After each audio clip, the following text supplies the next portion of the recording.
कुछ चीजें होती हैं जो सरकारों से बड़ी होती हैं। अरावली उन्हीं में से एक है। और आज भारत सरकार एक ऐसे कृत्य की सरहद पर खड़ी है जिसे इतिहास सिर्फ गलती नहीं बल्कि एक जेनरेशनल सिन के तौर पर याद रखेगा। अब तक अरावली में जो अवैध खनन अंधेरे की आड़ में चला करता था, जिस पर अदालतें बार बार सख्त टिप्पणी किया करती थी, जिसे सरकारी फाइलों में कभी अनियमितता तो कभी चूक कहा गया, अब उस काम को करने के लिए सरकारी पट्टे बांटे जाएंगे। यानी जो कल तक जुर्म था वो अब गैर कानूनी नहीं रहेगा, वो सरकारी दस्तखत के साथ लाइसेंस शुदा प्रोसेस बन जाएगा। गंगा और हिमालय के बाद अगर इस देश की संस्कृति, ज्योग्राफी और मौसम को किसी एक चीज ने थाम रखा है तो वो अरावली ही है। वही अरावली जो थार डेजर्ट की डस्ट को दिल्ली और हरियाणा के फेफड़ों तक पहुंचने से रोके हुए हैं। दिल्ली और हरियाणा जिस वेंटिलेटर पर सांस ले पा रहे हैं उसकी सप्लाई लाइन को काटने की तैयारी है, और ये कोई जज्बाती अपील नहीं है, ये हकीकत है। हिमालय 5 से 7 करोड़ साल पुराने हैं, अरावली 250 करोड़ साल से भी ज्यादा पुराने हैं। दुनिया की सबसे पुरानी पर्वत श्रृंखलाओं में से एक नेशनल ट्रेजर है। और सरकार का समाधान, इसे बेच दो, इसे काट दो, इसे खोद दो और उससे अपने खजाने भरो, जैसे कोई सभ्यता अपने ही पूर्वजों की हड्डियों को बेचकर अपना बजट बैलेंस कर रही हो। ये फैसला तरक्की के लिए नहीं है, ये किसी मजबूरी की पैदाइश भी नहीं है, ये साफ तौर पर नीतिगत निष्ठुरता है। ये वही पल है जब प्रकृति को सामने से बर्बाद किया जा रहा है, ताकि कुछ सालों बाद जब दिल्ली सांस नहीं ले पाए, जब रेगिस्तान की धूल शहरों में घुस आए और पानी महज नक्शों में रह जाए, तब यही लोग कह सकें कि ये तो कुदरती आपदा थी। नहीं, ये आपदा नहीं होगी, आपका फैसला होगा जो आपके सामने बर्बादी के रूप में खड़ा होगा। ये कोई जज्बाती बयान नहीं है, ये सच्चाई है। और सच्चाई ये है कि अगर अरावली को बचाने में सरकार नाकाम रहती है तो इतिहास इसे नासमझी नहीं बल्कि एक अपराध के तौर पर दर्ज करेगा, क्योंकि कुछ चीज़ें सरकारों से बड़ी होती हैं और अरावली उन्हीं में से एक है। नमस्कार, इस वीडियो में हम बात करेंगे कि कैसे अरावली, एक पहाड़ जिसकी हत्या कानून के दस्तावेजों में दर्ज हो रही है, कैसे इंसान पहाड़ों को परिभाषित करने लगे हैं, वो फैसला लेने वाली कमेटियां जिनके नतीजे पहले से तय थे, और कैसे ये मामला आपसे, मुझसे, हम सबसे जुड़ा है। एक पहाड़ है जो भारत से भी पुराना है, जो भारतीय उपमहाद्वीप बनने से पहले मौजूद था। वो पहाड़ जिसने इस भूभाग का भूगोल तय किया, जिसने यहाँ का मौसम रचा, जिसने गंगा यमुना के मैदानों को रेगिस्तान बनने से रोका, आज वही पहाड़ अपने अस्तित्व की लड़ाई लड़ने को मजबूर है। 20 नवंबर 2025 सुप्रीम कोर्ट ऑफ इंडिया, तत्कालीन सीजेआई BR गवई और जस्टिस विनोद चंद्र VNV अंजरिया की बेंच एक ऐसा फैसला सुनाती है जो देश की सबसे पुरानी पर्वत श्रृंखला की पहचान ही बदल देता है। मामला था अरावली पहाड़ियों और पर्वत श्रृंखलाओं की परिभाषा का।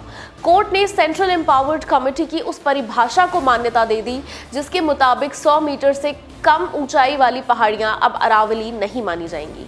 यानी जो पहाड़ इंसान के जन्म से भी पहले मौजूद थे, अब उन्हें इंसान तय करेगा कि वो पहाड़ है या नहीं।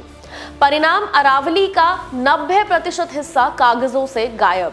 फॉरेस्ट सर्वे ऑफ इंडिया की 2010 की रिपोर्ट कहती है कि अरावली में कुल 12,081 पहाड़ियां थी। नई परिभाषा के बाद इनमें सिर्फ 1,048 ही अरावली कहलाने की पात्र बचती हैं। मतलब अरावली का 90% हिस्सा अब कानूनी तौर पर अरावली है ही नहीं। और जो अरावली नहीं, उस पर वन संरक्षण कानून लागू नहीं, उस पर पर्यावरणीय सुरक्षा लागू नहीं, उस पर खनन रोका नहीं जाएगा। और सबसे अनबिलीवेबल बात तो ये है कि केस अरावली का था ही नहीं। ये केस 30 साल पुराना है। साल 1995 में तमिलनाडु के नीलगिरी जंगलों को बचाने के लिए TN गोदावर्मन नाम के एक जमींदार ने सुप्रीम कोर्ट का दरवाजा खटखटाया था। 1996 में कोर्ट ने ऐतिहासिक फैसला दिया, जंगल की परिभाषा सरकार नहीं प्रकृति तय करेगी। ये फैसला पर्यावरण संरक्षण की जीत था। लेकिन मामला बंद नहीं हुआ। इसी केस के तहत इंटरिम अपील्स के जरिए देश के अलग अलग जंगलों पर फैसले होते रहे और 2024-25 आते आते ये केस पहुंच गया अरावली की परिभाषा बदलने तक। सरकारों की अपील पर सुप्रीम कोर्ट ने पहले सेंट्रल एम्पावर्ड कमेटी बनाई, फिर एक मल्टी एजेंसी कमेटी बनाई। अब आप ये जानकर हैरान होंगे कि कमेटी में था कौन कौन। पर्यावरण मंत्रालय, 4 राज्यों के वन विभाग, फॉरेस्ट सर्वे ऑफ इंडिया और जियोलॉजिकल सर्वे ऑफ इंडिया।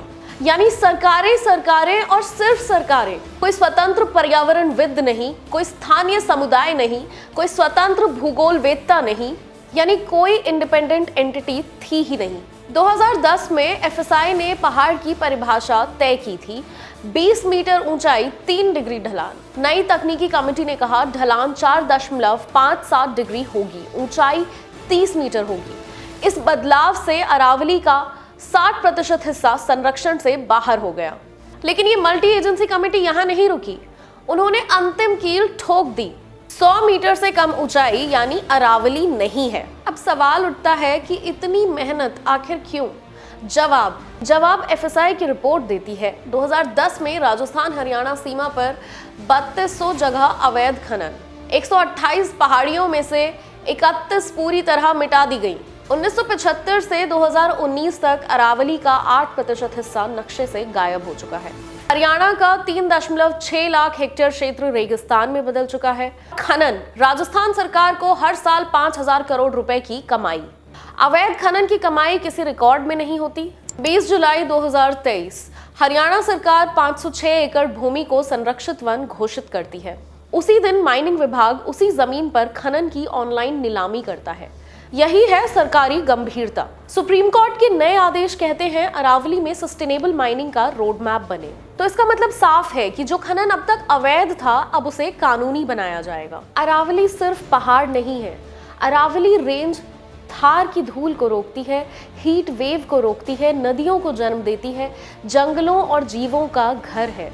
और अगर अरावली ही नहीं रही तो दिल्ली का AQI सिर्फ आंकड़ा नहीं रहेगा, वो जीवन संकट बन जाएगा। देश के पर्यावरण मंत्री भूपेंद्र यादव अरावली की ही गोद में पले बड़े हैं। आज उसी अरावली की परिभाषा उनका मंत्रालय तय कर रहा है। सवाल ये है ही नहीं कि अरावली बचेगी या नहीं, सवाल ये है क्या भारत अपनी सभ्यताओं को खनन की रॉयल्टी पर गिरवी रख देगा। कमेंट सेक्शन में अपनी राय जरूर छोड़िएगा।